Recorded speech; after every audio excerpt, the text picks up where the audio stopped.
सफर संघर्ष से सफलता तक। आज एक दास्तां इस शर्मा की सुनाता हूँ, जरा सा तकल्लुफ पर तनिक गौर फरमाइएगा। रहते थे 24 घंटे ही उसके पास। रोज सूर्य की किरण एक नई चहक अपने साथ लाती थी।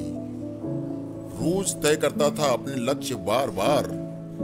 शुरू भी इसी तरह करता था कि कर लेगा फतह हासिल।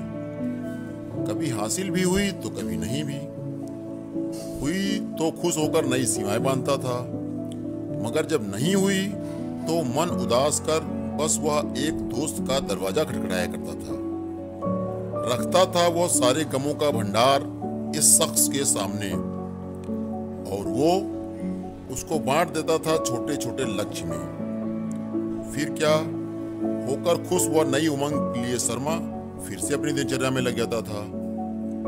हो चुकी बात सुबह की, कुछ उस तरह बीतता था उसका प्रातः काल। जाता था कहीं वो पढ़ने व पढ़ाने, जाता था होकर उदास, लौटता था लेकर खुशियां 50। घर के कामों में ज्यादा हाथ तो नहीं बटाता था, मगर पूरा सहयोग देने को हमेशा रहता था तत्पर। आती है अब बात शाम के समय की। थोड़ा थका सा और मन रहता अक्सर परेशान। अपने कमरे में पड़ी कुर्सी पर, मेज पर लगी टेबल लैंप की रोशनी के नीचे अक्सर बैठ जाया करता था। एक कलम हाथ में लिए, दिमाग में सारे दांव पेच को उलझाए और अपने कंधों पर अदृश्य असीम भार उठाए न जाने कौन कौन विषयों के प्रश्न लगाया करता था। हाँ, कुछ सही होते थे तो कुछ गलत, और हाँ, वो टॉपर के टैग से लैस भी था। थक हार कर कभी सिसकियां भी भर लेता था। बड़ा ही विचित्र किस्म का प्राणी था वो शर्मा। कहने को तो टॉपर था, मगर न जाने उसको कामयाबी क्यों नहीं मिल रही थी। झेलता था सारी दुनिया के ताने। कोई पूछता अगर उससे कि करते क्या हो जनाब आजकल, तो बताने में थोड़ा हिचकता था।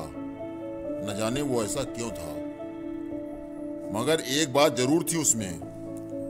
बावजूद इन तानों के, उन नाकामयाबियों के, उसने लड़ना नहीं छोड़ा था। हथियार नहीं डाले थे। किसी कोने में एक आस छुपी हुई थी कि अगर आज कामयाब नहीं हुए तो क्या, फिर कभी हो जाएंगे, मगर होंगे जरूर। एक दूसरा पहलू भी था इस शख्स का। न जाने किस अनजाने में वो अपनी भावनाओं को कलम से कागज पर उतारा करता था। लिखता था किन्हीं दो के बीच की दास्तां। न जाने क्या लिखता था, मगर समाज उसके लेखों को मोहब्बत की शायरी समझ बैठा था। हाँ, कुछ हद तक सही ही थे वो लोग। इश्क तो हुआ था उसे भी, मगर जिस्मानी नहीं जनाब। लिखने का, पढ़ने का, और हाँ, समाज को सही राह पर लाने का। भले ही वो एक हड्डी का था, थोड़ा डरपोक ही सही, मगर सबकी मदद के लिए सबसे पहले कदम बढ़ाना सीख लिया था उसने। हाँ, थोड़ा जज्बाती था, थोड़ा मूर्ख भी था। राजनीति का ज्यादा ज्ञान भी नहीं था उसे, तभी तो सब उसका मजाक बना के उस पर हंसते थे और तंज कसते थे। मगर वो ये सब चुपचाप सह लेता था, क्योंकि वो किसी का बुरा नहीं चाहता था। जैसा भी था, वो सच्चा और अच्छा इंसान था।